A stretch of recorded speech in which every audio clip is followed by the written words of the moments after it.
مسجد نبی میں تدریس کی وہ کتنا عرصہ آپ کی رہی تھی؟ وہ تقریباً 11 سال ہے۔ تو وہاں پہ یعنی عام دروس تھے یا پھر کوئی خاص کوئی عام دروس بھی ہوتے تھے، اور کئی ایسی کتب ہیں جن کا سلسلہ میں نے شروع کیا، اس کتاب کے ایک حصے پہ درس دیا کرتا تھا اور بعد میں سوالوں کے جواب ہوتے تھے۔ 11 سال ماشاءاللہ آپ نے یہ شرف حاصل کیا، پھر اس کے بعد پاکستان آنے کی کیا وجوہات تھیں؟ میں بنیادی طور پہ علم لینے کے لیے گیا تھا، میرا ویزا تعلیمی ویزا تھا۔ شیخ آپ کا جو مقالہ تھا پی ایچ ڈی کا، اس کے بارے میں بتائیے، میری نظر سے تو وہ گزرا ہے۔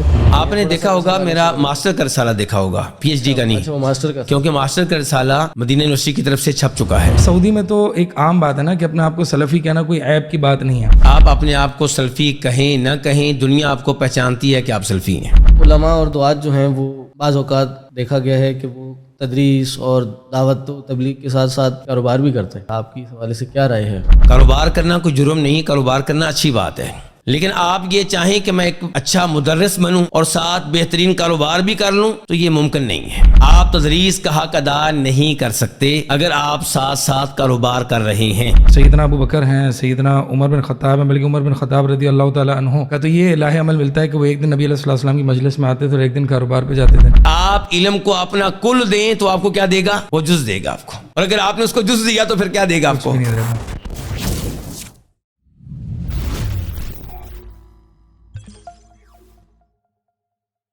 الحمد للہ رب العالمین، الصلاۃ والسلام علی نبینا محمد وعلی آلہ وصحبہ اجمعین ومن تبعہم بإحسان الی یوم الدین۔ رب اشرح لی صدری ویسر لی امری واحلل عقدۃ من لسانی یفقہوا قولی، فاعوذ باللہ السمیع العلیم من الشیطان الرجیم من حمزہ ونفخہ ونفثہ، بسم اللہ الرحمن الرحیم۔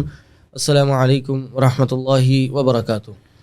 آپ سب کو خوش آمدید ہمارے آج کے ایک اسپیشل پروگرام میں، اور آج کے اس پروگرام کی اسپیشلٹی یہ ہے کہ آج ہمارے ساتھ اسٹوڈیو میں ہمارے شیخ دکتور عبدالباسط فہیم حفظہ اللہ موجود ہیں۔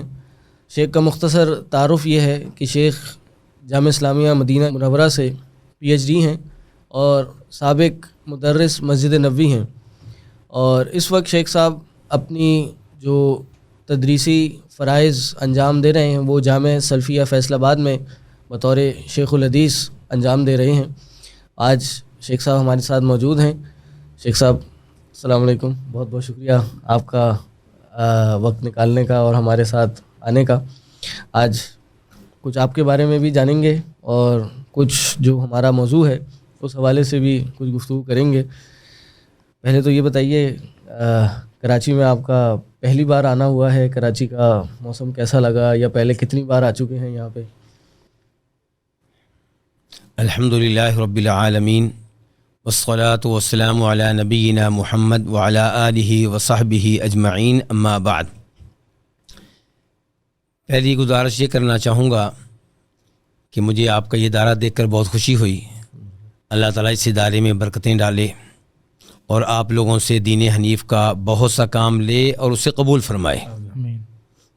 اللہ کرے کہ یہ مرکز، یہ ادارہ مزید ترقی کرے، مزید ایک دنیا یہاں سے قرآن و حدیث کا پیغام سیکھے اور یہ پیغام پوری دنیا میں پھیلے۔ دوسرے نمبر پہ آپ سے آپ نے کہا کہ جامعہ سلفیہ فیصل آباد، میرا تعلق ہے جامعہ سلفیہ اسلام آباد سے۔ جامعہ سلفیہ فیصل آباد بھی ہمارا اپنا ادارہ ہے، جماعت کا عظیم مرکز ہے، لیکن بہرحال میرا تعلق جامعہ سلفیہ اسلام آباد سے ہے۔ میرے بارے میں آپ نے پوچھا ہے تو میں نے قرآن کریم حفظ کیا ہے لاہور سے، لاہور دھرمپورہ میں جامعہ مسجد فردوس، وہاں پہ ہمارے قاری صاحب ہوا کرتے تھے، قاری اشرف صاحب نابینا تھے، انہوں نے بہت محنت کی، اللہ ان کو جزائے خیر دے۔ ان کے ساتھ ساتھ والد صاحب کا بہت کردار ہے، ان کی بہت سی میرے اوپر عنایات ہیں۔ ہمارے والد صاحب ایسے ہیں کہ آپ شاید سن کر حیران ہوں گے کہ وہ چھوٹی عمر میں لاہور لے آئے تھے، فیملی ساتھ نہیں تھی ان کے، تو وہ خود مجھے نہلایا کرتے تھے، خود میرے کپڑے دھویا کرتے تھے، اور کوشش ہوتی تھی کہ کھانا بھی اپنے ہاتھوں سے پکا کر کھلائیں۔ اللہ تعالیٰ ان کو جزائے خیر دے، انہوں نے بہت محنت کی ہے۔ اس کے بعد میں نے مدرسے کا پہلا سال وہ بھی لاہور میں پڑھا، دارالعلوم محمدیہ لوکو ورکشاپ، شاید آپ نے اس کا نام سنا ہو. یہ کسی زمانے میں دھرمپورے میں تھا اور اس کے بڑے حاجی عبدالقیوم صاحب ہیں. تو وہاں پہ میں نے مدرسے کا پہلا سال پڑھا اور جن اساتذہ سے پڑھا ان میں سر فہرست شیخ الحدیث حافظ عبداللہ رفیق صاحب ہیں، حیات ہیں، بہت بڑے عالم دین ہیں، اللہ ان کی زندگی میں برکتیں ڈالے. آمین. اس کے بعد والد صاحب کو اپنی سروس کے لیے راولپنڈی آنا پڑا. تو ان کی خواہش تھی کہ میں بھی جامعہ سلفیہ اسلام آباد میں منتقل ہو جاؤں اور وہاں پہ میں تعلیم لوں. جامعہ سلفیہ اسلام آباد کا انہی دنوں سنگ بنیاد رکھا گیا تھا اور امام مسجد حرام شیخ عبداللہ سبیل تشریف لائے تھے. تو ایک شہرت تھی اس ادارے کی، ایک نام تھا. تو والد صاحب کی ترغیب پہ میں بھی پھر لاہور سے اسلام آباد شفٹ ہو گیا اور میں نے اپنا تعلیمی سفر ادھر ہی مکمل کیا. یہ کس سن کی بات ہو رہی ہے؟ اگر آپ دقت کے ساتھ سن پوچھیں گے تو شاید میں نہ بتا سکوں، لیکن میں آپ کو یہ بتا دوں کہ جب علامہ احسان علی ظہیر رحمہ اللہ فوت ہوئے ہیں تو یہ خبر میں نے لاہور میں سنی تھی، اور جب پاکستان کے صدر ضیاء الحق فوت ہوئے ہیں تو میں نے یہ خبر جامعہ سلفیہ اسلام آباد میں سنی تھی. اور علامہ صاحب فوت ہوئے ہیں 87 میں اور صدر ضیاء الحق فوت ہوئے ہیں اگست 88 میں. صحیح. تو یہاں سے کچھ آپ اندازہ جی بیچ کا ہی عرصہ ہے. جی اندازہ کر سکتے ہیں. تو یہ 7 سال میں نے جامعہ سلفیہ اسلام آباد میں تعلیم لی ہے اور اس کے بعد مجھے اللہ رب العزت نے موقع دیا کہ میں ادھر ہی تدریس کا آغاز کروں اپنے اساتذہ کی نگرانی میں. میں خود ہی اپنے اساتذہ کے نام بتا دوں، شاید بعد میں آپ پوچھیں گے. جن اساتذہ سے وہاں پڑھنے کا موقع ملا جو بڑے نام ہیں، ان میں ایک ہیں حافظ عبدالرشید اظہر صاحب، ایک بڑا نام ہے، بہت بڑے عالم دین تھے، استاد بھی تھے، مربی بھی تھے، ان سے بہت کچھ سیکھا. پھر شیخ الحدیث محمد بن عبداللہ شجاع آبادی، ان کی سند کافی عالی ہے، شاید آپ نے نام سنا ہو اس لحاظ سے ان کا. پروفیسر یوسف یعقوب صاحب، آپ شاید یہ جان کر حیران ہوں کہ وہ استاد تھے مولانا عبدالعزیز نورستانی صاحب کے بھی، اور جامعہ سلفیہ اسلام آباد کے شیخ الحدیث مولانا ابراہیم خلیل الفضلی کے بھی وہ استاد ہیں. پروفیسر یوسف یعقوب صاحب علم کے لحاظ سے، اخلاق کے لحاظ سے بہت ہی عظیم انسان تھے. پھر مولانا مسکین قریشی صاحب تھے، یہ پہلے دیوبندی تھے، پھر الحدیث ہوئے، طریقہ تدریس میں منفرد تھے. اور بھی کئی اساتذہ کرام ہیں. فی الحال میں نے ان اساتذہ کا نام لیا ہے جن سے میں نے جامعہ سلفیہ فیصل آباد میں علم لیا، سیکھنے کا موقع ملا، اور جن کا کافی کردار ہے مجھے علم دینے میں، میری تربیت کرنے میں. اللہ ان میں سے جو زندہ ہیں ان کی زندگی میں برکتیں ڈالے، جو فوت ہو چکے ہیں اللہ تعالیٰ جنت میں اعلیٰ مقام عنایت فرمائے. آمین. اس کے بعد پھر اللہ رب العزت نے موقع دیا مدینہ منورہ میں جانے کا. حضرت کتنے سال تقریباً جامعہ سلفیہ اسلام آباد میں آپ نے تدریس کی؟ یہ تقریباً 1.5 سال کا عرصہ ہے. اچھا. اور آپ نے سوال کر لیا ہے تو میں یہ بتا دوں کہ یہ 1.5 سال کا عرصہ علم لینے کے لحاظ سے وہ 7 سال کے عرصے کے اوپر بھاری ہے. تدریس کے فوائد، تدریس آپ کو کیا کچھ دیتی ہے کہ 1.5 سال میں جتنا کچھ میں نے سیکھا شاید اتنا میں نے 7 سال میں نہیں سیکھا. ٹھیک، اس کی کیا وجہ معلوم ہوتی ہے؟ مطلب تدریس میں انسان کیوں اتنا فوائد، مطلب جو طلب علم میں شاید اس دور میں حاصل نہ ہوں، تدریس کے دوران کیسے حاصل ہوں؟ یہ سب کے لحاظ سے نہیں ہے، یہ میرے جیسے انسان کے لحاظ سے ہے جو بطور طالب علم سست تھا، اتنی توجہ علم پہ نہیں تھی جتنی ہونی چاہیے. لیکن جب ذمہ داری پڑی تو پھر مطالعہ کرنا پڑا، پھر سیکھنا پڑا، پھر اپنے اساتذہ کے پیچھے پیچھے ان سے سوال کر رہے ہیں، کبھی اس استاد سے پوچھ رہے ہیں، کبھی اس استاد سے پوچھ رہے ہیں. پھر علم کی اہمیت کا زیادہ احساس ہوا. تو شاید یہ فرق ہے، واللہ عالم. جی صحیح. پھر اس کے بعد شیخ آپ جامعہ اسلامیہ چلے گئے تھے؟ جی اس زمانے میں شاید آپ نے کسی سے سنا ہو، جامعہ اسلامیہ مدینہ منورہ کے اساتذہ گرمیوں کی چھٹیوں میں ایک تعلیمی کورس کروانے کے لیے پاکستان آیا کرتے تھے. کبھی کراچی میں جامعہ ابوبکر میں، کبھی جامعہ سلفیہ فیصل آباد میں، کبھی لاہور میں. تو ایک دفعہ وہ جامعہ سلفیہ اسلام آباد بھی آئے. تو چونکہ جامعہ سلفیہ اسلام آباد میں وہ آئے تو جامعہ سلفیہ میں لڑکوں کو چھٹی کر دی گئی. انہیں چھٹی دی گئی تو پھر اساتذہ کو چھٹی مل گئی، تو ہمیں موقع مل گیا اس دورے میں شریک ہونے کا. تو اس میں الحمدللہ اچھے نمبر آئے. تو پھر ان لوگوں نے ہمارے کاغذات لے لیے اور ہمیں پھر داخلہ مل گیا. اور پھر ماشاءاللہ وہاں پہ آپ نے ڈائریکٹ بیچلرز میں کلیہ میں داخلہ لیا؟ نہیں ایسا نہیں ہے. میں معہد اللغت العربیہ میں پہلے گیا. میں طالب علموں کو آج بھی مشورہ دیتا ہوں کہ آپ کو اگر مدینہ میں پڑھنے کا موقع ملے تو فوری طور پہ کلیہ میں جانے کی کوشش نہ کریں. ہاں جو جامع بکر سے پڑھ کر گیا ہے وہ ڈائریکٹ جائے کلیہ میں، لیکن جس نے اردو میں تعلیم لی ہے اس کو ضرورت ہے کہ معہد اللغت العربیہ میں جائے تاکہ عربی بولنے کی پریکٹس ہو جائے. 6 مہینے سال بھر کا 6 مہینہ سال تاکہ اس میں آ جائے. لیکن معہد اللغت العربیہ میں جانے کے لیے غلط راستہ اختیار نہیں کرنا، درست راستہ اختیار کریں، موقع مل جائے الحمدللہ. غلط راستہ کیا ہے؟ بسا اوقات کچھ طالب علم ایسا کرتے ہیں کہ جب ان سے انٹرویو لیا جاتا ہے یہ جاننے کے لیے کہ ان کو کلیہ میں بھیجیں یا معہد میں، تو وہ گفتگو کرتے نہیں ہیں. اچھا، یہ ظاہر کرتے ہیں کہ ہم عربی بالکل نہیں جانتے. زیادہ عرصہ وہاں رہنے کے لیے جو ہے نہیں، میں ان کی نیت پہ شک نہیں کروں گا. مقصد ان کا بھی یہی ہوگا کہ ہم مزید علم لے سکیں. نیت یقیناً ان کی اچھی ہوگی، لیکن طریقہ جو اختیار کیا جاتا ہے وہ اچھا نہیں ہوتا. تو ایسا سب نہیں کرتے، چند ایک، تو ایسا نہیں کرنا چاہیے. تو بہرحال مجھے معہد اللغت العربیہ میں جانے کا موقع ملا. وہاں میں نے 1 سال پڑھا. اس کے بعد مجھے کلیہ میں جانا چاہیے تھا، لیکن ہوا یہ کہ جب میری ڈگریاں چیک کی گئیں تو مجھے یونیورسٹی نے بلایا اور انہوں نے کہا کہ آپ کی وہ ڈگری جو آپ جامعہ سلفیہ اسلام آباد سے لے کر آئے ہیں اس کا ہمارے ہاں معادلہ نہیں ہے، اس کی بنیاد پہ آپ کلیہ میں نہیں جا سکتے، تو آپ کو المعہد الثانوی میں جانا پڑے گا. میں نے کہا میرا انٹرویو لے لیں، مجھے چیک کر لیں. انہوں نے کہا یہ بات نہیں، ہمیں ڈگری چاہیے. تو پھر میں نے اگلی گزارش یہ کی کہ ہمارے وہاں میٹرک ہوتا ہے 10 سال میں، تو اس لحاظ سے المعہد الثانوی کے یہاں پہ سعودیہ میں 3 سال ہیں، تو مجھے 1 سال معاف کر دیں. اگر پاکستان کی اور یہاں کی تعلیم کا آپس میں مقابلہ کیا جائے تو 1 سال مجھے معافی ملنی چاہیے.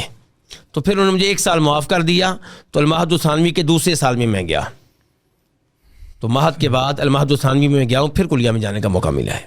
شیخ صاحب، آپ یہاں پہ طلباء کو کیا ایڈوائز کریں گے کہ اگر جو یہاں پر درس نظامی کمپلیٹ کر لیں، مکمل کر لیں، تو کیا وہ جامعہ اسلامیہ جائیں پڑھنے کے لیے؟ کچھ اضافی یا کچھ کیا تمیز ہے یا کیا خاصہ ہے کہ اگر صرف اس نے بیچلرز کرنے جانا ہے، جی ٹھیک ہے، پی ایچ ڈی کرنا ہے تو الگ بات ہے، لیکن اگر ایک یہاں کا درس نظامی فارغ التحصیل اگر وہ صرف بیچلرز اور ماسٹرز کرنے جا رہا ہے تو کیا آپ ان کو ریکمینڈ کریں گے کہ جائے؟ جی بالکل، میں بہت زور دوں گا کہ وہ جائے.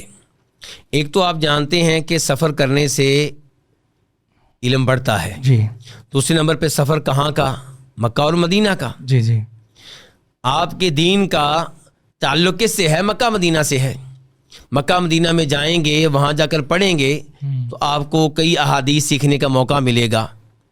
آپ کو پتہ چلے گا کہ نبی علیہ الصلوۃ والسلام نے اس مدینہ میں یہ حدیث بیان کی تھی تو اس کا تعلق مدینہ کے کس ایریے سے تھا، احد پہاڑ کہاں پہ ہے، حدود حرم کون کون سی ہیں. اس قسم کے دیگر امور آپ کو وہاں سیکھنے کا موقع ملے گا. اور پھر آپ نے چند مشائخ سے یہاں پہ علم لیا، اب چند ارب مشائخ سے بھی پڑھیں گے تو آپ کے علم میں اضافہ ہوگا. صحیح.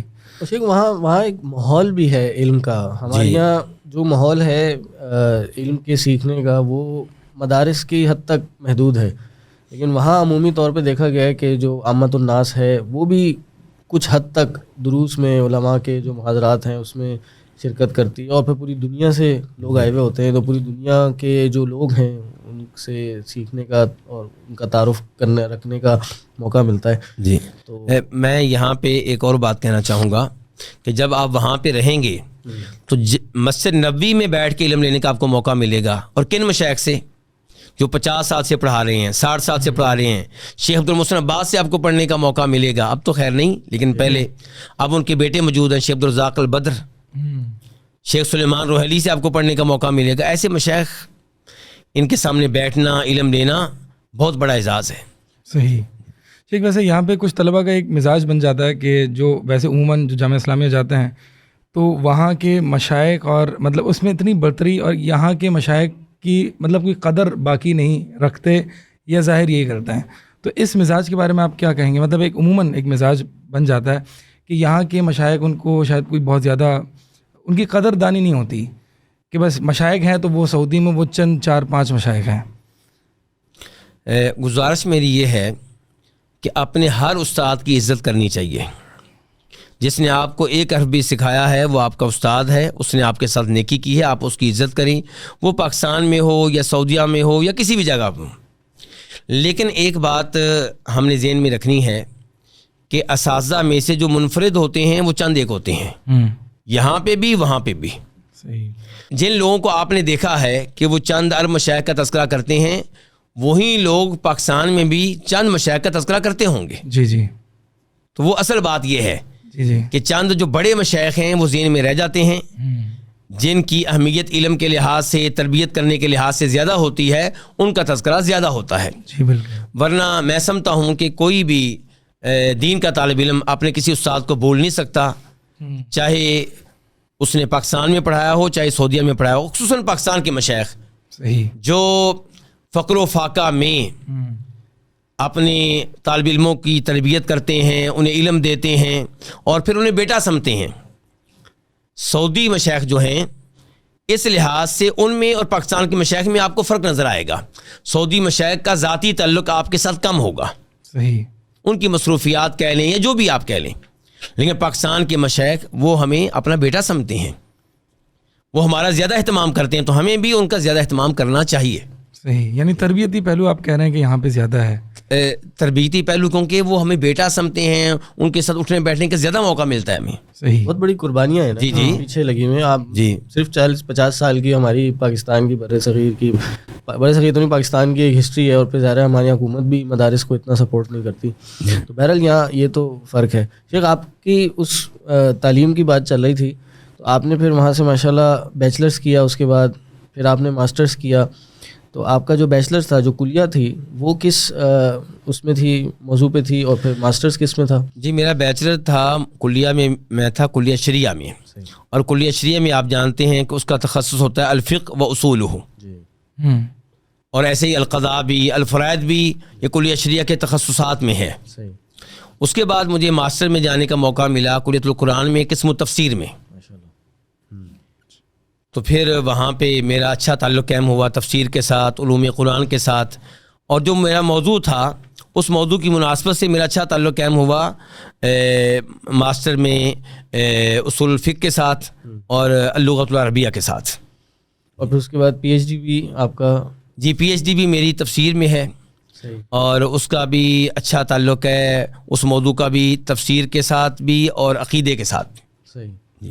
شیخ میں چاہوں گا آپ تھوڑا سا جو آپ کا جو مقالہ تھا پی ایچ ڈی کا, اس کے بارے میں بتائیے. میری نظر سے تو وہ گزرا ہے, لیکن آپ نظر سے گزرنے سے مراد میں نے دیکھا ہے اس کو, میں نے موضوعات دیکھے ہیں اس کے. جی آپ نے دیکھا ہوگا میرا ماسٹر کا رسالہ دیکھا ہوگا, پی ایچ ڈی کا نہیں. اچھا وہ ماسٹر کا, کیونکہ ماسٹر کا رسالہ مدینہ یونیورسٹی کی طرف سے چھپ چکا ہے.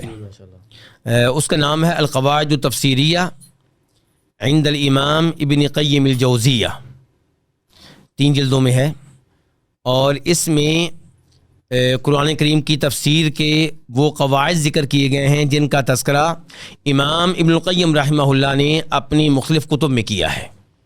میں نے ان کو جمع کیا, پھر ان کی اسٹڈی کی, ان کا جائزہ لیا, دیگر علماء کرام کی رائے ان قواعد کے بارے میں, دلائل, راج موقف کیا ہے, اور چند تطبیقی مثالیں.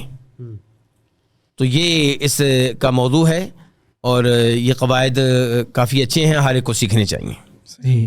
شیخ تو یہ آپ کا پی ایچ ڈی سے پھر اس کے بعد جو آپ کا وہاں پہ مسجد نبوی میں تدریس کا ایک پورا سفر ہے, اس سے متعلق ہمیں آگاہ کیجیے کہ آپ وہاں جو مسجد میں آپ مدرس رہے ہیں, تو وہ کیا ایکسپیرینسز تھے, کیا تجربات تھے آپ کے, اور یہاں کے تجربات سے کیسے مختلف ہیں؟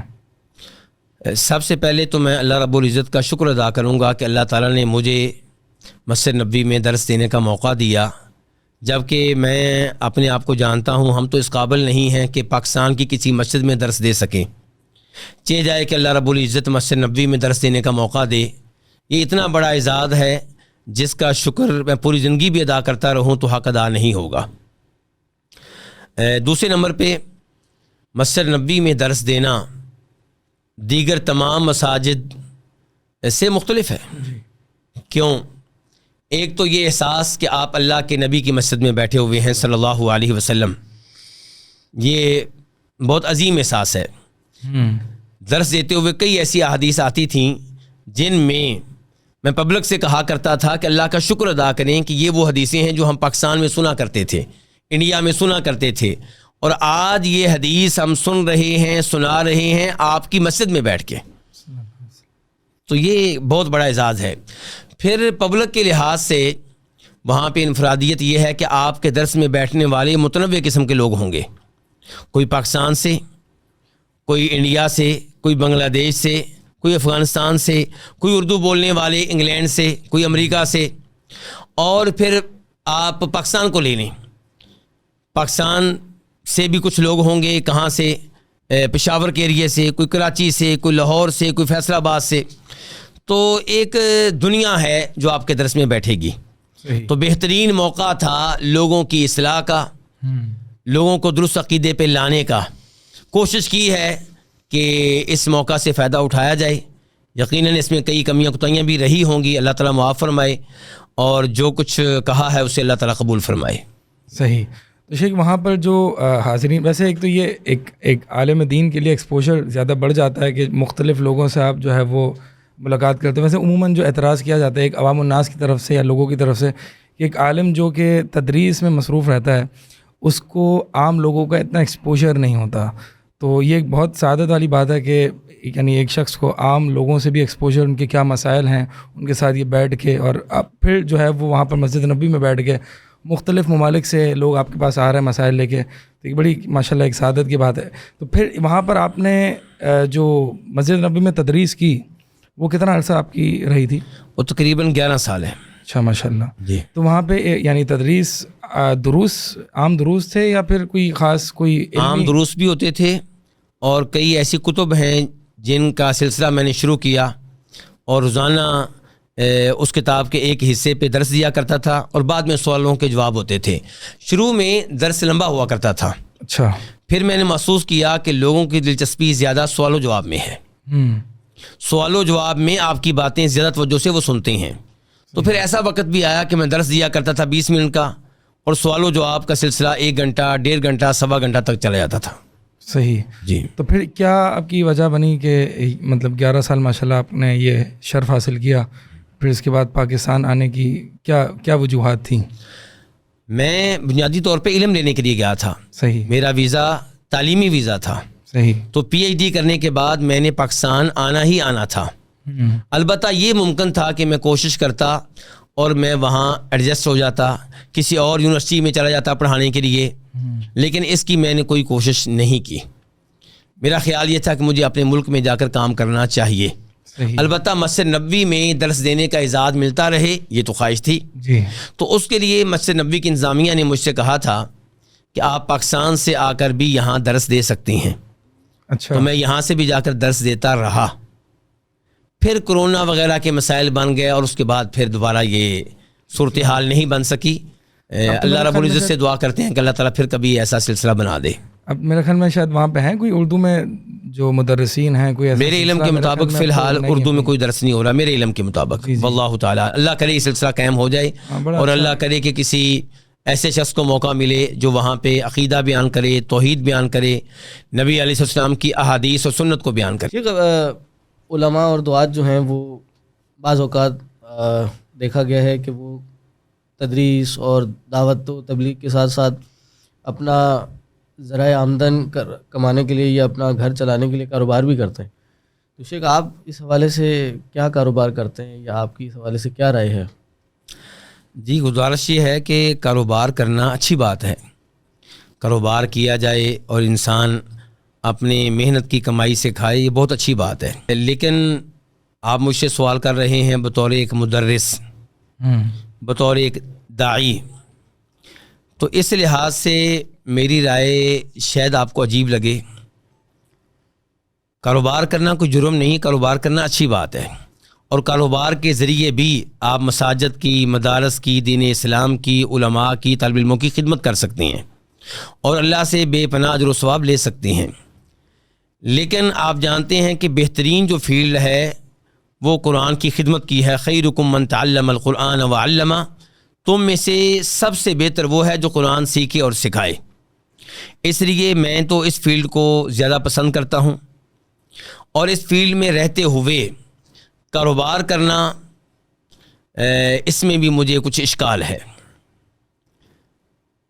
آپ یہ تو ممکن ہے کہ کاروبار کریں اور ساتھ ساتھ دعوت و تبلیغ کا کام کریں، درس دیں، لوگوں سے کہیں کہ نماز پڑھنی چاہیے، زکوٰۃ ادا کرنی چاہیے، حج کرنا چاہیے، لیکن آپ یہ چاہیں کہ میں ایک اچھا مدرس بنوں، میں کسی مدرسے میں صحیح مسلم بھی پڑھاؤں، ترمذی شریف بھی پڑھاؤں، صحیح بخاری بھی پڑھاؤں، بدایۃ المجتہد بھی پڑھاؤں، العقیدۃ الطحاویہ بھی پڑھاؤں، العقیدۃ الواسطیہ بھی پڑھاؤں، اور ساتھ بہترین کاروبار بھی کر لوں، تو یہ ممکن نہیں ہے۔ میں یہ نہیں کہہ رہا کہ گناہ ہے، میں کہہ رہا ہوں یہ ممکن نہیں ہے۔ آپ تدریس کا حق ادا نہیں کر سکتے اگر آپ ساتھ ساتھ کاروبار کر رہے ہیں، کیونکہ کاروبار اپنی جگہ پہ وقت مانگتا ہے اور تدریس اپنی جگہ پہ آپ کی توجہ چاہتی ہے۔ آپ اگر بخاری شریف پڑھاتے ہیں تو بخاری شریف آپ سے ایک رات 2.5 گھنٹے مانگتی ہے۔ آپ 5 پیریڈ تو پڑھائیں گے نا کسی مدرسے میں، جی 2.5 گھنٹے تو بخاری شریف لے گئی۔ بدایۃ المجتہد کو ٹائم آپ کہاں سے دیں گے؟ عقیدۃ الواسطیہ کو ٹائم کہاں سے دیں گے؟ اور اگر کوئی نحو کا پیریڈ مل گیا تو اس کو وقت آپ کہاں سے دیں گے آپ؟ صحیح۔ تو ایک ہی کام بہترین طریقے سے ہو سکتا ہے۔ البتہ یہ ممکن ہے کہ کوئی شاذ و نادر مثال ہو کہ کسی عالم دین نے بہترین تدریس بھی کی ہو اور بہترین کاروبار بھی کیا ہو، میں اس کا انکار نہیں کرتا، لیکن عمومی طور پہ ایسا نہیں ہوتا۔ عمومی طور پہ آپ کہتے ہیں کہ اگر کوئی مدرس ہے اور مدرس اس تدریس کی فیلڈ میں ہی مہارت حاصل کرنا چاہتا ہے اور اس کے علاوہ آگے بڑھنا چاہتا ہے تو وہ کاروبار نہ کرے۔ میرا مشورہ یہی ہوگا، کاروبار نہ کرے، اور کیا کرے؟ ایک تو یہ ہے کہ اپنی خواہشات کو ذرا کم کر دے، دوسرے نمبر پہ علمی میدان میں رہتے ہوئے کوئی دوسرا کام بھی کر لے جو کاروبار کی طرح ٹائم نہ مانگتا ہو، تو یہ اس انداز سے گزارا کیا جا سکتا ہے، اور اللہ تعالیٰ برکتیں ڈالنے والا ہے۔ ٹھیک، ویسے یہ عام لوگوں کا ایک اعتراض، عموماً جب بھی یہ بات کرتے ہیں تو یہ عام لوگوں کا اعتراض آتا ہے کہ یہ تفریق آپ نے جو بنائی ہوئی ہے کہ دین کا کام کرنا ہے، خاص طور پر تدریس کرنی ہے، تو اس کے لیے جو ہے وہ آپ نے کاروبار نہیں کرنا، یہ تمام چیزیں اس سے اپنے آپ کو فارغ رکھنا ہے۔ لیکن اگر ہم صحابہ جو ہمارے لیے رول ماڈلس ہیں رضی اللہ تعالیٰ عنہم اجمعین، یعنی اکثر صحابہ کا اگر میں عمل دیکھتا ہوں تو سیدنا ابو بکر ہیں، سیدنا عمر بن خطاب ہیں، بلکہ عمر بن خطاب رضی اللہ تعالیٰ عنہ کا تو یہ الہی عمل ملتا ہے کہ وہ ایک دن نبی علیہ الصلوۃ والسلام کی مجلس میں آتے تھے اور ایک دن کاروبار پہ جاتے تھے اور پھر اس کو کور کر لیتے تھے جو ان کے پڑوسی تھے۔ تو اسی طرح عبد الرحمن بن عوف ہیں، سیدنا عثمان رضی اللہ تعالیٰ عنہ ہیں۔ ایک مثال ہمیں سیدنا ابو ہریرہ رضی اللہ تعالیٰ عنہ کی ملتی ہے۔ تو ہم یعنی یہاں پہ اگر صحابہ میں دیکھیں تو شاذ و نادر تو یہ مثال ہے، عمومی صحابہ کی جو مثال ہے وہ تو کاروباری اور علمی، یہ اس میں تو کوئی شک نہیں کہ ہمارے جو محدثین ہیں، اور یہ اہل سنہ کا عموماً یہ عقیدہ ہی ہے کہ سیدنا ابو بکر، سیدنا عمر خلفاء راشدون علم میں ابو ہریرہ رضی اللہ تعالیٰ عنہ سے زیادہ تھے، نشر علم میں اگرچہ ابو ہریرہ رضی اللہ تعالیٰ عنہ کا کردار زیادہ تھا۔ تو اس میں یعنی یہ جو ہم بعد میں تابعین اور تبع تابعین اور پھر محدثین کا یہ رویہ دیکھتے ہیں، اور یہ طلب علم میں عموماً یہ آداب ذکر کیے جاتے ہیں کہ آپ نے جو ہے وہ کاروبار نہیں کرنے، جیسے کہ آپ نے ابھی ذکر کیا، تو اس میں ہم کیسے تطبیق دیں جمہور صحابہ کے عمل میں، اور یہ جو آپ نے بات کہی اس میں مطلب کیا ہے؟ یعنی شاذ و نادر مثال تو ہمیں سیدنا ابو ہریرہ کی لگتی ہے۔ جی، اس میں گزارش یہ ہے کہ پہلے تو میں یہ گزارش کر چکا ہوں کہ کاروبار کرنا کوئی گناہ نہیں ہے بلکہ بہت اچھی بات ہے، جی، اور کاروبار کے ذریعے دین کی بہترین خدمت کی جا سکتی ہے۔ آپ کاروبار کے ذریعے کئی طالب علموں کی سرپرستی کر سکتے ہیں، وہ سب آپ کے لیے صدقہ جاریہ بن جائیں گے۔ کئی علماء کی آپ سرپرستی کر سکتے ہیں، ہو سکتا ہے کہ ان کو سیلری ہر مہینے آپ کی طرف سے مل رہی ہو، صحیح، تو اس استاد کی پوری محنت کا اجر و ثواب جتنا وہ خود لے رہا ہے اتنا ہی آپ بھی لے رہے ہیں۔ تو کاروبار کے ذریعے دین کی بہترین خدمت ہو سکتی ہے، لیکن گزارش پھر وہی ہے کہ آج کی دنیا میں آپ واپس آئیں. صحابہ کرام کی زندگیوں میں ایک تو اللہ نے ویسے ہی برکت ڈالی تھی, دوسرے نمبر پہ کچھ جواب آپ نے خود بھی دے دیا ہے کہ جناب ابو ہریرہ کی مثال آپ لے لیں تو انہوں نے علم کیسے لیا, اور ان کے اوپر اعتراض بھی ہوتا تھا کہ آپ اتنی زیادہ حدیثیں کیسے بیان کرتے ہیں جبکہ آپ کو نبی علیہ الصلوۃ والسلام کے ساتھ 3 سال, 3.25 سال, 3.5 سال رہنے کا موقع ملا, اس سے زیادہ موقع نہیں ملا آپ کو. تو وہ کہا کرتے تھے اس لیے کہ میں نے اپنی خواہشات کو پیچھے کر دیا. صحیح. میرے انصاری بھائی کھیتی باڑی کے لیے اپنے باغوں میں جاتے تھے, مہاجر بھائی تجارت کے لیے مارکیٹ میں جاتے تھے, اور میں مسجد نبی میں پڑا رہتا تھا, بھوک کو برداشت کرتا تھا. یعنی کہ کوئی گھر نہیں ہے, کوئی لمبے چوڑے منصوبے نہیں ہیں, مشن ایک ہی ہے کیا کہ نبی علیہ الصلوۃ والسلام کی ایک ایک حدیث کو سننا ہے, کسی حدیث کو مس نہیں ہونے دینا, آپ کے اوپر جو وحی نازل ہو اس کو لینا ہے, اس کو مس نہیں ہونے دینا. صحیح. تو اس انداز سے جب انہوں نے علم لیا تو وہ احادیث منتقل کرنے میں, علم پھیلانے میں باقی صحابہ کرام سے آگے نکل گئے. اس کے علاوہ بھی اسباب ہیں, ایسا نہیں ہے کہ ابو ہریرہ ابو بکر صدیق سے آگے تھے علم میں رضی اللہ تعالیٰ عنہ, ایسا نہیں ہے. ایسا نہیں ہے کہ خلفائے راشدین سے علم میں آگے تھے, لیکن بہرحال 3.5 سال کی مدت میں اتنی احادیث سننا اور بیان کرنا یہ بڑی بات ہے. تو میں سمجھتا ہوں اس کے پیچھے دیگر اسباب کے ساتھ ساتھ ایک بڑا اسباب یہی ہے کہ انہوں نے اپنے آپ کو کاروبار وغیرہ میں نہیں ڈالا, اپنے آپ کو فارغ کیے رکھا. کس کے لیے؟ علم کے لیے. اور آپ نے شاید یہ علماء کرام کا قول سنا ہو کہ آپ علم کو اپنا کل دیں تو آپ کو کیا دے گا؟ جز. وہ جز دے گا آپ کو, اور اگر آپ نے اس کو جز دیا تو پھر کیا دے گا آپ کو؟ نہیں دے گا. تو یہ میری گزارش ہے. میں تو یہاں تک کہا کرتا ہوں اپنے دروس میں, اور میری بات کئی لوگوں کو عجیب لگے گی, کہ اگر کوئی عالم دین کاروبار کی طرف بڑھ رہا ہے تو آپ اس کو پکڑ لیں. آپ سے مراد پبلک, مسجد کی انتظامیہ, مدرسے کی انتظامیہ, مسجد کی مدرسے کی انتظامیہ, اس کے ہاتھ کو پکڑ لیں. بھئی ہم آپ کی سیلری میں اضافہ کر دیتے ہیں, کچھ ہم اضافہ کر دیتے ہیں, کچھ آپ گزارا کریں. کاروبار کی طرف آپ نکل گئے تو پھر شاید آپ ہمیں مل نہ سکیں. صحیح. کاروبار جو بڑھتا چلا جائے گا اس کی توجہ تدریس سے ہٹتی چلی جائے گی. صحیح. اور پھر وہ اپنے آپ کو مطمئن کرے گا یہ سوچ کر کہ دین کی خدمت کرنی ہے, چاہے علم کے ذریعے کریں چاہے کاروبار کے ذریعے کریں. صحیح. تو اگر آپ تدریس میں پختہ ہیں, آپ سمجھتے ہیں کہ آپ کے طریقہ تدریس سے طالب علموں کو فائدہ ہو رہا ہے, تو پھر آپ گزارا کریں اور مدارس کو ٹائم دیں, مدارس میں پڑھائیں. اور اگر آپ سمجھتے ہیں کہ تدریس میں آپ پختہ نہیں ہیں تو پھر آپ کاروبار کے ذریعے دین کی خدمت کریں, اس میں کوئی حرج نہیں ہے. یعنی آپ کی بات کا جو خلاصہ میں سمجھاؤں وہ یہی ہے کہ جس شخص نے اپنے آپ کو تدریس کے لیے مختص کر لیا تو پھر وہ کاروبار نہ کرے. یعنی کاروبار کرنا کوئی فی نفسی ہی حرام کام نہیں ہے, کاروبار کرنا بہت اچھی بات ہے. لیکن جس شخص نے اپنے آپ کو تدریس کے لیے خاص کر لیا ہے وہ شخص کاروبار نہ کرے, کیونکہ اس کے ذہن منتشر ہوگا. یہی بات. جی ہاں, لیکن یہاں تھوڑی سی میں مزید گزارش کرنا چاہوں گا. اگر کوئی ایسا خوش قسمت انسان ہے جس کو ایسا کاروبار ملا ہے جو پہلے سے چل رہا ہے, جی, جس میں اس کو زیادہ توجہ نہیں دینی پڑے گی, یا اس کے والد صاحب کاروبار کر رہے ہیں اور وہ کہتے ہیں بیٹا بس تم 1 گھنٹے 2 گھنٹے کے لیے آ جاؤ, جی, باقی توجہ اپنی ادھر ہی رکھو, تو یہ ایک الگ صورتحال ہے. صحیح. یا کوئی اور ایسا آدمی ہے جو کسی کو بطور مضاربہ سرمایہ دے دیتا ہے, اور کوئی ایسا امین آدمی مل گیا ہے جو کاروبار میں اس کا پیسہ لگا رہا ہے اور اس کو پروفٹ دے رہا ہے, تو اچھی بات ہے. شیخ اس سے مجھے ایک قصہ یاد آیا, اگر اجازت ہو تو. جی. میں اصل میں مہد سلفی میں جب میں پڑھ رہا تھا تو ہمارے جو شیخ تھے شیخ الحدیث شیخ ضیاء الحق بھٹی حافظہ اللہ, تو ابتدا میں انہوں نے ہمیں یہ بات بتائی کہ شاید وہ یا ان کے بھائی جب وہ اپنے گاؤں سے کراچی مدرسے میں علم حاصل کرنے آئے تو استاد نے پوچھا ان سے کہ جناب کیوں آئے ہیں آپ, کس مقصد سے آئے ہیں؟ تو انہوں نے کہا کہ میں اصل میں یہاں پہ کچھ نوکری بھی ڈھونڈ رہا ہوں اور ساتھ ساتھ میں نے کہا علم بھی حاصل کر لوں اور عالم بھی بن جاؤں. تو اس وقت استاد نے ان سے کہا کہ یہ نہ کہو پھر کہ تم طالب علم ہو, بلکہ یہ کہو کہ تم اچھے دنیا دار ہو. یعنی اگر تم طالب علم کے ساتھ اگر کچھ نوکری کرنا چاہتے ہو تو اچھے دنیا دار ضرور ہو, اچھے طالب علم نہیں ہو. بہرحال ہمارے علماء کا عموماً یہی طریقہ ہے طالب علم ہے. شیخ اب آتے ہیں آپ کا جو مدینہ سے یہاں پر جو سفر, ٹھیک ہے, آپ ماشاءاللہ مدینہ میں مشائخ سے ملے, ان سے علم حاصل کیا, آپ نے وہاں پڑھایا, وہاں پہ آپ نے تعلقات آپ کے مشائخ سے رہے, اور پھر یہاں پہ بھی ماشاءاللہ آپ کے پہلے بھی تھے اور پھر ابھی بھی ماشاءاللہ جو آپ مشائخ اور شیوخ کے ساتھ ایک وہ ہے. تو ایک جو عموماً اعتراض کیا جاتا ہے نا، ایک سوال کیا جاتا ہے، وہ یہ ہے کہ سلفی وہاں بھی ہیں، اہل حدیث وہاں بھی ہیں، اہل حدیث یہاں بھی ہیں، لیکن جو عموماً مدینہ یونیورسٹی سے جو حضرات پڑھ کے آتے ہیں ان کے ایک الگ قسم کا منہج ہوتا ہے، وہ امپورٹڈ سلفیت ہوتی ہے، وہ ہمارے یہاں کے بر صغیر کے علماء اہل حدیث کے منہج سے بالکل میل نہیں کھاتا، یا مختلف ہے، بالکل تو نہیں، مختلف ہے.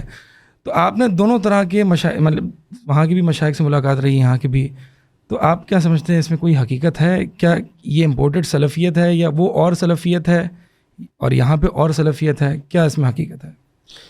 ایسا نہیں ہے کہ سلفیت مختلف ہے، ایسا بالکل نہیں ہے، لیکن یہ ضرور ہے کہ ایک طالب علم جس نے یہاں پہ بھی علم لیا پھر وہاں سے بھی علم لیا، تو ظاہر ہے کہ اسے دو طرح کے مشائخ سے پڑھنے کا موقع ملا ہے. جی.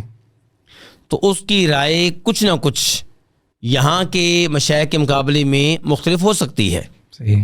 لیکن میں یہ بھی بتا دوں کہ ایسے علماء کرام بھی آپ کو ملیں گے جن کو وہاں پڑھنے کا موقع نہیں ملا، وہ یہاں پہ رہ کر سعودی مشائخ، عرب مشائخ کی کتب کا مطالعہ کرتے ہیں، ان کے دروس سنتے ہیں، تو وہ بھی مدینہ سے پڑھ کر آنے والوں کی طرح ہو جاتے ہیں. جی. تو یہ فرق کوئی بڑا فرق نہیں ہے ویسے، لیکن جو تھوڑا بہت فرق ہے وہ اسی لیے ہے کہ جو آپ کا علم بڑھے گا اسی رفتار سے آپ کی سوچ میں کچھ نہ کچھ تبدیلی آئے گی. صحیح. تو اس کے پیچھے یہی چیز ہے، اس کے علاوہ کچھ نہیں ہے، ورنہ سلفیت ایک ہی ہے. وہاں سے آپ پڑھ کر آئیں گے تو مثال کے طور پہ اسماء و صفات کے معاملے میں پختگی بڑھ جائے گی، پہلے والی صورتحال نہیں رہے گی. ٹھیک ہے. جہمیہ، معتزلہ اور اس قسم کے گمراہ فرقوں کے بارے میں آپ کی معلومات میں اضافہ ہو جائے گا. صحیح. تو اس لحاظ سے پھر آپ کی سوچ میں کچھ فرق آ سکتا ہے. صحیح. لیکن بنیادی طور پہ کوئی فرق نہیں ہے. یعنی عقائد پہ وہاں پر زیادہ زور دیا جاتا ہے. عقائد کی طرف آپ کی توجہ زیادہ جی بالکل، یہ بات ماننا پڑے گی کہ عقائد کے لحاظ سے وہاں پہ توجہ زیادہ ہے. جی ہاں. یہاں پہ میں ایک بات کرنا چاہوں گا، وہ یہ ہے کہ وہاں تو عموماً یعنی اگر پاکستان کے مقابلے میں دیکھیں تو وہاں پہ لوگوں کے عموماً عقائد جو ہیں وہ ہم سے تو بہتر ہی ہیں، کافی بہتر ہیں، توحید کے حوالے سے، الوہیت، اسماء صفات، تمام اعتبار سے.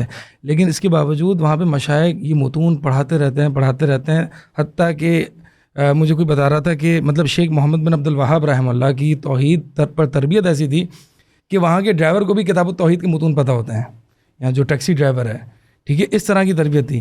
لیکن یہاں پر کیا وجہ بنی ہے کہ یہاں ہم یعنی ہمارا ایک دور تھا بر صغیر میں کہ جو عمل بالحدیث کا ہماری توجہ ہماری اس طرف زیادہ رہی ہے، لیکن عقیدے میں اتنی توجہ یا تو شاید میری غلط فہمی ہے یا میں نے اتنا کوئی خاص نہیں دیکھا، ظاہر سی بات ہے. تو اس میں کیا آپ کو لگتا ہے کہ واقعی ایسا ہے کہ یہاں پر عقائد میں توجہ کی کمی کیوں، حالانکہ زیادہ ہونی چاہیے، اور اگر کم ہے تو ان کو اس کو کیسے اس کو دیکھیں؟ یہاں پہ مسئلہ یہ ہے کہ ایک آدمی جب سلفیت کو قبول کرتا ہے، اہل حدیث ہو جاتا ہے، تو وہ کیا ہوتا ہے، رفع الدین کر لینا. جی. جس نے رفع الدین کر لیا وہ کیا ہو گیا، اہل حدیث ہو گیا. اب ہم کہتے ہیں کہ بس یہ ٹھیک ہو چکا، مزید توجہ ہم اس کے اوپر نہیں دیتے. چاہیے یہ کہ رفع الدین کرنے کے بعد اب ہم اسے عقیدہ پڑھائیں، کتاب التوحید پڑھائیں، کشف الشبہات پڑھائیں، الاصول الثلاثہ پڑھائیں، العقیدہ الواسطیہ پڑھائیں، اسماء و صفات کے بارے میں اسے معلومات دیں، اللہ تعالیٰ کے ساتھ اسے جوڑیں، گمراہ فرقوں کے بارے میں اسے آگاہی دیں تاکہ ان چیزوں سے وہ محفوظ رہ سکے. لیکن ہم ان چیزوں پہ وہ توجہ نہیں دیتے، صرف رفع الدین کر لینے پہ ہم مطمئن ہو جاتے ہیں، تو پھر یہ فرق رہتا ہے وہاں کے لوگوں میں اور یہاں کے لوگوں میں. تو مطلب یہ آپ سمجھتے ہیں نا کہ ہمیں زیادہ یہاں پہ مساجد میں، انسٹیٹیوٹس میں ان متون کو عام کرنا چاہیے اور کرنا چاہیے. اور میں آپ کو خوشخبری دے رہا ہوں اور آپ خود بھی دیکھ رہے ہوں گے کہ اب ماشاءاللہ پاکستان میں متون پڑھنے پڑھانے کا سلسلہ رواج پا رہا ہے. جی. اور ایسے کورسز کروائے جا رہے ہیں، ایسے دورات منعقد ہو رہے ہیں جن میں ان متون کو پڑھایا جاتا ہے. اس پہ ہم اللہ کا یعنی کہ شکر ادا کرتے ہیں، اور وہ مشائخ جن کا کردار ہے ان کے لیے دعائیں خیر کرتے ہیں. الحمدللہ. شیخ بس وہ سلفیت کی بات چلی تو میں چاہوں گا کہ ہم ناظرین کو آپ کی سے واضح کر دیں کہ کیا سلفیت کیا کوئی فرقہ واریت ہے، یا اپنے آپ کو مطلب سعودی میں تو ایک عام بات ہے نا کہ اپنے آپ کو سلفی کہنا کوئی عیب کی بات نہیں ہے. یہاں پہ عموماً یہ سوچ پائی جاتی ہے کہ آپ اپنے آپ کو سلفی کہتے ہیں اور یہ ایک فرقہ واریت ہے، اور اتحاد امت آپ نے کرنا ہے تو اپنے آپ سے یہ لیبلز آپ نے ہٹا دینے چاہیے. تو یہ آپ کو یہ سوچ کس طرح کی ہے اور آپ کیا کہنا چاہیں گے اس بارے میں؟ پہلی گزارش یہ ہے کہ آپ اپنے آپ کو سلفی کہیں نہ کہیں، دنیا آپ کو پہچانتی ہے کہ آپ سلفی ہیں. آپ کہیں بھی جائیں لوگ دائیں بائیں سے معلوم کر لیتے ہیں کہ آپ سلفی ہیں. آپ کا رفع الیدین دیکھ کر پہچان جاتے ہیں کہ آپ سلفی ہیں. سلفی تو چھپ ہی نہیں سکتا بیچارہ. صحیح. یہ بیچارہ اس لیے کہا ہے کہ کہیں چھپنا چاہے. کئی لوگ یعنی کہ ملکی اداروں میں جاتے ہیں، انہوں نے کوئی بڑا عہدہ لینا ہوتا ہے تو اپنے آپ کو وہ چاہتے ہیں کہ ہم دین پہ بھی عمل کریں اور سلفیت کو بھی چھپا لیں. صحیح. یا تو انہیں دین کو قربان کرنا پڑتا ہے ورنہ وہ اپنے آپ کو چھپا نہیں پاتے. کیونکہ جب آپ رفع الیدین کریں گے، سنت کے مطابق نماز پڑھیں گے تو آپ پہچانے جائیں گے. جی. بلکہ ہم تو داڑھی رکھنے کے معاملے میں بھی دوسرے لوگوں کے مقابلے میں کیا ہیں، ایک تمیز رکھتے ہیں. جی. شلوار ٹخنوں سے اوپر رکھنے کے معاملے میں بھی دوسرے لوگوں کے مقابلے میں ایک تمیز رکھتے ہیں. تو اپنے آپ کو چھپانا ممکن نہیں ہے. صحیح. دوسرے نمبر پہ کیوں چھپائیں ہم؟ جب آپ یہ نہیں چھپاتے کہ میں مسلمان ہوں تو یہ کیوں چھپائیں کہ میں سلفی ہوں؟ سلفی مسلمان ایک چیز کے دو نام ہیں. صحیح. بس ہوا یہ کہ جب گمراہ فرقے بھی کثرت سے پیدا ہو گئے تو ہمیں بتانا پڑا کہ میں سلفی ہوں. اگر آپ سلفی نہیں کہیں گے، اپنے آپ کو اہل الحدیث نہیں کہیں گے تو آپ اپنا تعارف کیسے پیش کریں گے؟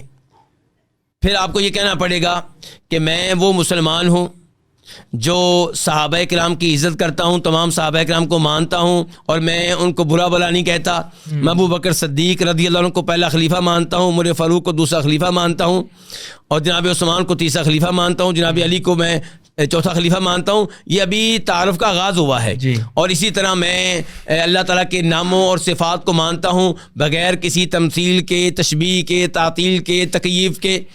ایک گردان ہے پوری جو آپ کو یعنی کہ کرنی پڑے گی اور اس کا ذکر کرنا پڑے گا.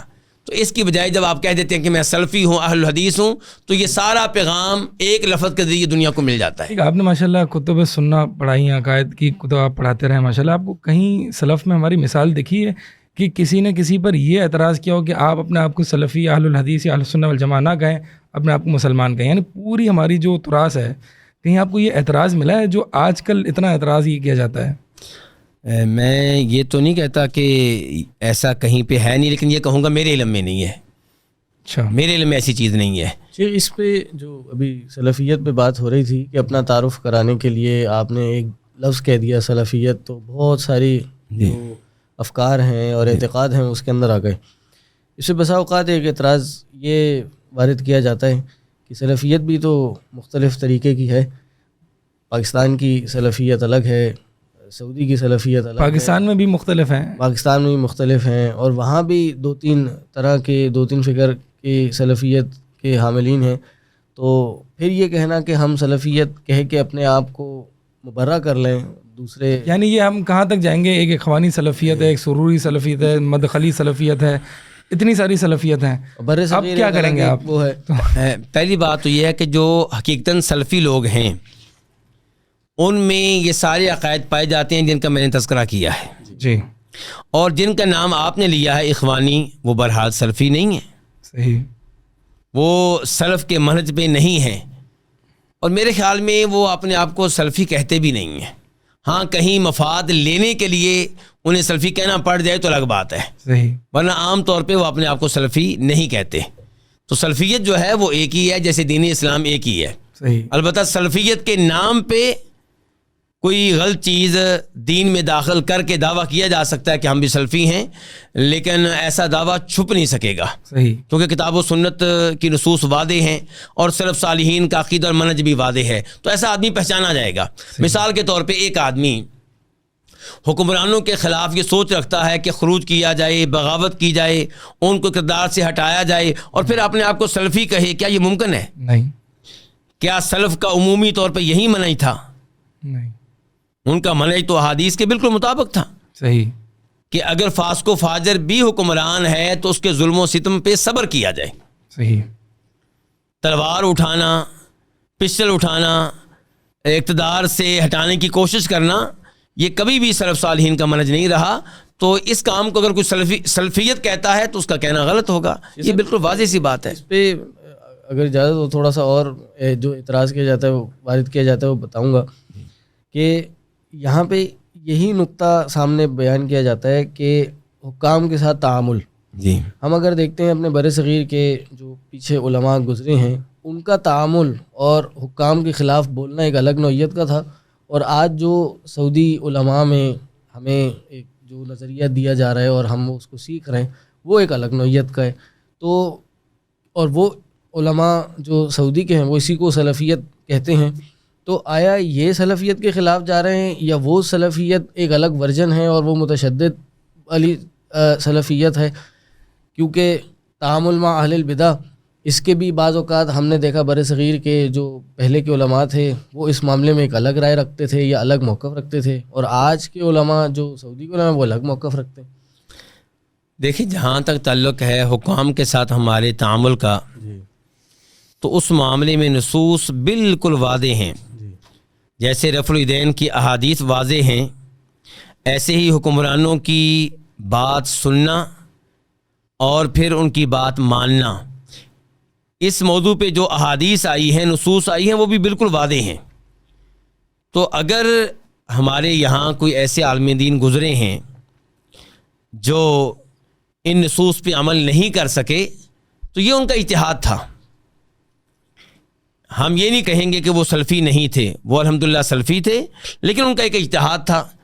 ان کے ذہن میں کوئی بات آئی ہوگی, شاید توحید و سنت کی غیرت کی وجہ سے وہ خاموش نہ رہ سکے, انہوں نے کلمہ حق لوگوں کے سامنے کہنا ضروری خیال کیا. اس پہ اللہ ان کو جزائے خیر دے اور جو کمی کوتاہی ہوئی ہے ان کو معاف کرے. لیکن اس کا مطلب یہ نہیں ہوگا کہ ہم سلفیت کا تعارف تبدیل کر دیں. سلفیت کا تعارف وہی رہے گا جو کتاب و سنت کی نصوص کے مطابق ہے. یہی بات اسماء صفات میں بھی ہے ہمارے بڑے صغیر میں. ہاں بالکل, یہ بڑی اچھی بات آپ کا. اسماء و صفات میں بھی ہمارے کئی بزرگ علماء کرام سے کچھ نہ کچھ کمی کوتاہی ہوئی ہے.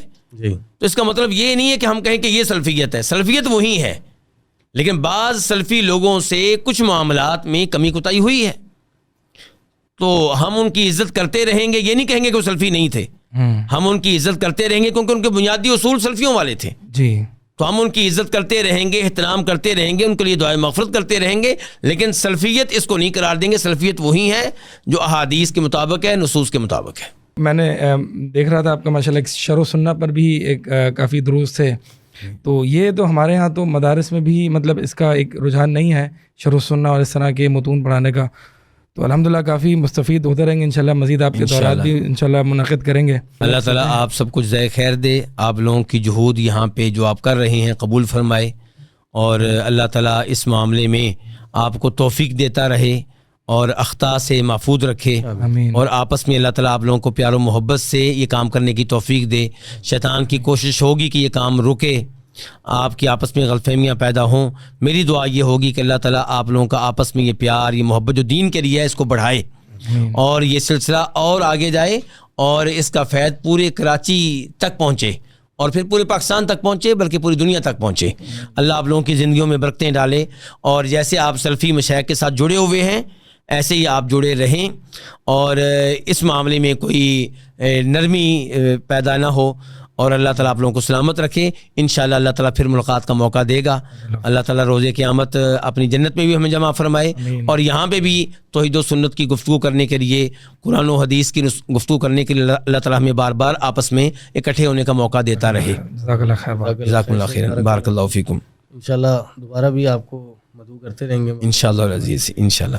بارک اللہ فیکم, اکرمکم اللہ.